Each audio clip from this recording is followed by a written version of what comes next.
The only way I'm going to find a missing child is if the kidnapper brings them to my house or an open mic. And even then, I'm probably just going to leave. And it's not because I'm a coward, it's because I'm a grown-ass man. And the number one fear of a grown-ass man is doing anything at all that might make it look like I might be a pedophile. Does that make sense? Like, I have a kid, all right? And I'm not going to tell you my kid's name because as a responsible parent, I'm convinced all of you are pedophiles. And I have one of those adorable little half-breeds, so I know you want to fuck my kid. But when he was smaller, and I would take him to parks and playgrounds, I never wanted to be a helicopter parent, but I also felt the need to follow him around waving a birth certificate, social security card, and a paternity test in the air just so no one thought I was cruising the park blocks. And the thing is, kids will do fucked up things to make you look like a pedophile. Like this one time we were at a church function because his mom's a Christian, which is why she's the devil. And his best friend, Colin, also attends this church. And I can tell you Colin's name because he's not my kid, so fuck him. But Colin's dad is smarter than me and wheels his way out of the situation. So when these two little boys needed to use the bathroom, my son volunteered me for double dad duty, which was fine. I did it without a second thought until they were both about midstream, at which point I realized that I was a grown-ass man standing behind two little boys, neither of which looked like mine with their pants around their ankles. Not okay. Not every joke has a message, by the way, people. Not every joke has a message.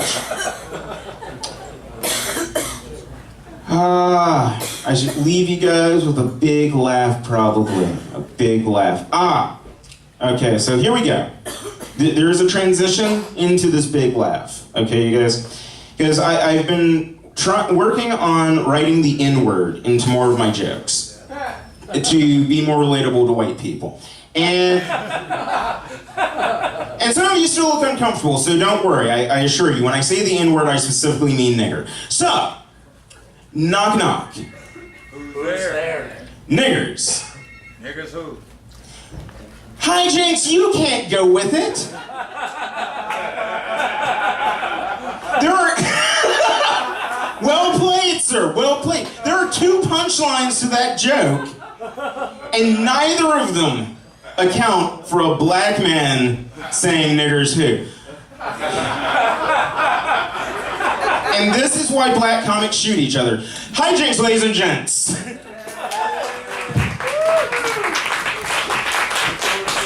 Thank you, Martin Austin!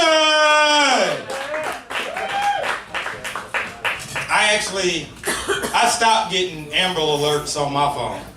Cause when you marry, that starts a whole nother argument. My wife like, who the fuck is Amber? Why is she so important that you gotta find this bitch? It'll make you like 5 times the motherfucking roll. I'm trying to explain, I don't even know Amber. I don't know.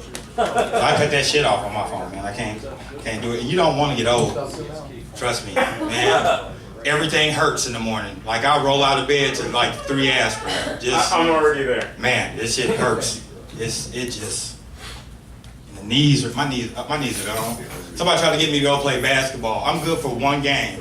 Between my knees and plus you can't smoke cigarettes while you're playing basketball. I didn't know that. You know what I'm saying? I burnt a few people trying to do a layup with a cigarette in my mouth. So Drop some ashes in their eye. right, all that. Ashes in their eyes. You know, I think we played together. Was that you? My fault. This next comedian come to stage, a good friend of mine. Actually haven't seen him in a while, and I was happy that he could come out and be a part of this. You guys are gonna love him because I love him. Please put your hands together for Mr. Scoot Harris!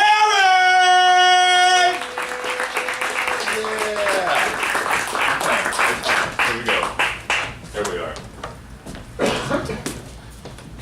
Can you guys keep laughing for a bit?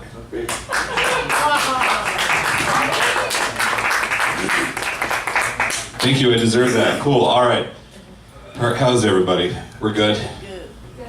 I want to individually ask everybody. We're gonna get deep. I want to interview each and every one of you. You all look terribly interesting. Did that sound rude? I'm sorry, that's just my normal voice. How is that? Who's dabbing right now? Who's doing this dab thing? What the fuck is that? Sir, right here in the front, what the shit is that? Are you doing alchemy? What is this? Is that a dab thing? What is this? Is it steampunk? I'm on the battery. Oh my god. I don't understand it. Like I smoke I get a base level pothead. I smoke the weed, the normal stuff, you know, which is the lighter. And then every time I see somebody with a dab and you have to light it on fire, I see like butane fucking torches. I'm just like, how far have we come, guys? What's going on? Do you need a license for that? Did you have to get certified for it? This isn't the right material for this room. I get it, I understand. Like, yeah, we all got fucking licensed last year. Next joke, asshole. 21 and older now. Yeah. You just have to be 21. You can operate a blowtorch. You can get dabbed. I can't do a dab. I did a dab one time. My friend made me do it, and I stayed up till 6 in the morning watching the Chinese version of What Women Want on Netflix. Just crying, just weeping uncontrollably to myself. And the only thing I want you guys to take away from that is that there is a Chinese version of What Women Want. And it is on Netflix right now. And you can go home after this and watch it together and just feel the love. It's so much better than the Mel Gibson version, you guys. So much better. Who likes food? Wake up. Okay. I know it's hard to pay attention. Who likes food? Is there pizza in here? There's a pizza box. Even when I ask normal crowds and not people at a weed cafe who likes food, people are very hesitant to like say yes, which is really weird to me because or people are like, no, you can take it or leave it. It's food. It's like the only thing we can all agree on is great. I love it. I like watching a lot of food shows. I really like watching the food programs on the Food Network. Yeah. There we go. Audience participation. I love it. I watch them all the time. They're really great. I like Chopped. We know what Chopped is. There's a wonderful show where it's just 4 chefs who have to compete using bullshit ingredients. And no matter what they make, they are harshly judged for it. It's beautiful. It's a wonderful show. It's just people with hopes and dreams and aspirations to be the best chef in the world, and then they're just told that they're bullshit no matter what they do. It's America at its purest. It's so great. Every episode, doesn't matter what you're watching, there's 4 chefs, but one of the chefs will have a mohawk, male or female, does not matter. They will come down, they'll have like a tattoo of like a fucking whisk on their neck or some shit. Something hardcore, like a spatula. They'll have like a promo before they cook. They're like, hey, what's going on? My name is Rudy. Some would consider my cooking outside of the box. And then they fucking stand there with like 2 whisks for what feels like an unnecessary amount of time. So they go to the thing, then they open up a basket, and then, like I said, they're given 4 ingredients that should never be cooked together. And then they go up to a judge. They give it to the person, and then they're, like I said, judged harshly, no matter what they make. And you just watch the person break down. It cracks me up every time. They just give it to them. The person's like, oh, this is terrible. And they're like, you gave me cigarette butts, eggshells, and coffee grounds. I'm pretty sure that's the best dish anyone's ever fucking made out of those items. And then without fail, every time the judge will be like, yeah, but you know what? I don't taste enough of the cigarette butts. Every single time. There's another show called Cutthroat Kitchen. It's exactly the same as Chopped, only this time they add pain, where the chefs can fuck each other over by auctioning off items to just literally fuck over the other chef. I shit you not, I watched an episode where one of the auction items was that they paid Alton Brown so that another chef had to duct tape knives to their hands and then just cook like that for the rest of the show. This is on television, people. This is a real show that exists on the Food Network. It was just somebody who had to duct tape knives to their hands and cook a wonderful meal. It's beautiful. Are you guys Netflixing it right now? Is that what's going on? Don't worry about it. Finally, there's MasterChef Junior. This one's my favorite. This is a cooking show where it's 8 to 13-year-old chefs cooking, and I know that because they won't fucking stop telling you that they're 8 to 13 every 5 seconds, just in case you forgot. But the 13-year-olds win every year, go figure. That's a big age difference, 8 to 13. When I was 8, I was listening to nothing but Motown tapes on my Walkman, because that's how cool I was. That's what this is. When I was 13, I was doing nothing but aggressively masturbating to Mariah Carey. Aggressively. She was my sweet, sweet fantasy baby. I wanted a taste of her honey, but I knew she'd be a heartbreaker. Do you guys belong together? Anymore? I'm glad you know another Mariah Carey song. Thank you so much.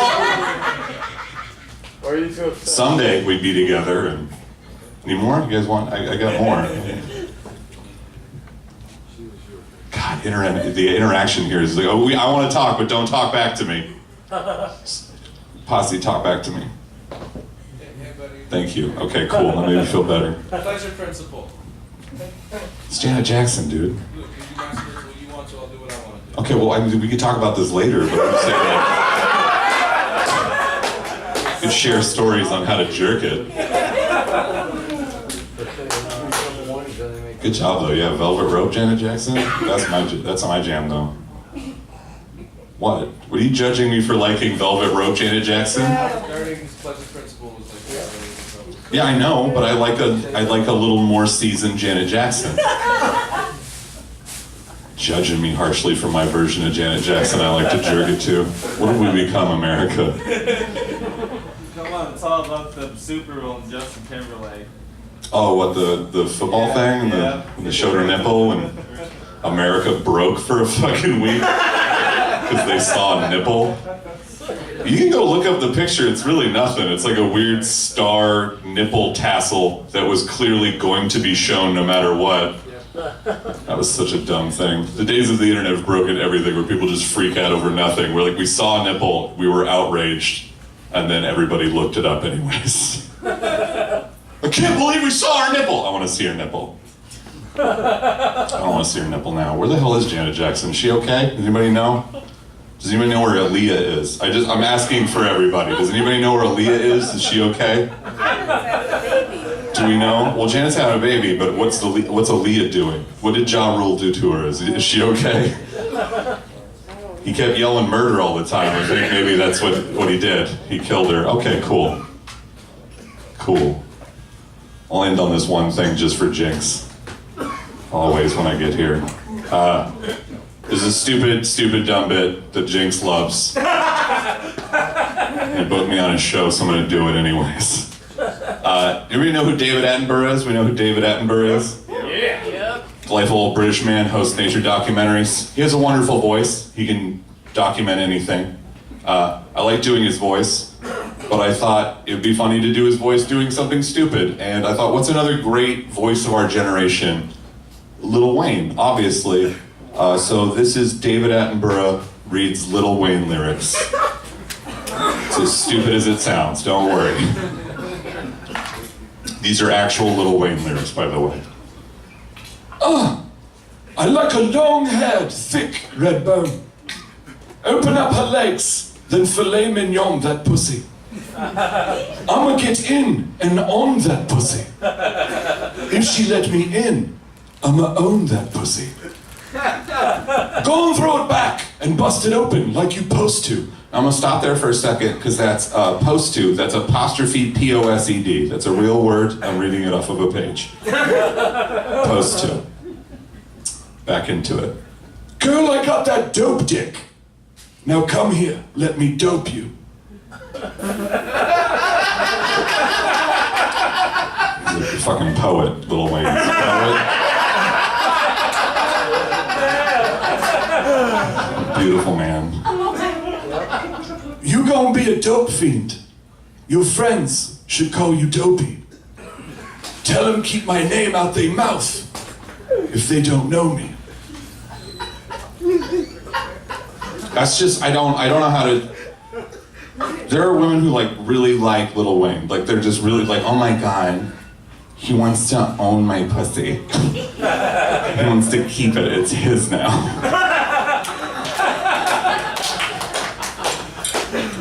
There you go, Jinx. Thank you. Thanks, everybody. Back to your dads.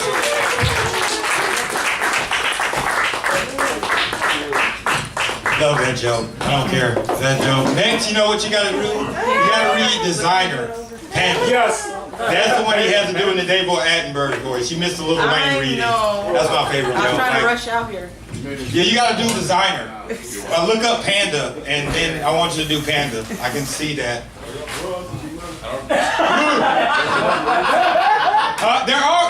I looked it up. I didn't know what a rap genius to find out what the fuck he was saying. I did too. Because okay, let me tell you how I did it first. First, I just listened to the song, and all I heard was gabading, gabadanga, ding boom, babadanga, Panda. That's all I heard. Then when I saw the video, that really fucked my head up more because I was like, he's definitely on lean. He's fucked up. If you ever see that video, it makes you high just watching the video. Like, it makes you want to do some mushrooms and drink lean just so you can slow it down so you know what the fuck is going on. And then I looked up the words, and I was like, wow, he's saying some real shit. I don't know if it makes sense, but he's actually saying some real shit. The actual words, I got broads in Atlanta. Chasing codeine with a Fanta. Credit cards in the scanners. Pulling something in the bandos. Panda. Yeah, and then the other part, he goes something, what do you say? Pockets fat, Danny, selling bars, candy, Macho Man, Randy. I mean, this is simple as shit. I'm telling you, I'm gonna have a song in a little bit. Eating bread with some butter, peanut butter and some jelly. Panda. And that's all I'm gonna do. That's just gonna be a hit. This next comedian comes to the stage. You can catch him the 7th, just coming up Tuesday at That's the 7th. not the 7th, but Tuesday, right? It is Tuesday at Helium Comedy Club in the semifinals of the Portland's Funniest. This young man he took second a couple years ago, and I believe he's got a shot at one this year. Please show your love for my guy, Mr. Adam Posse!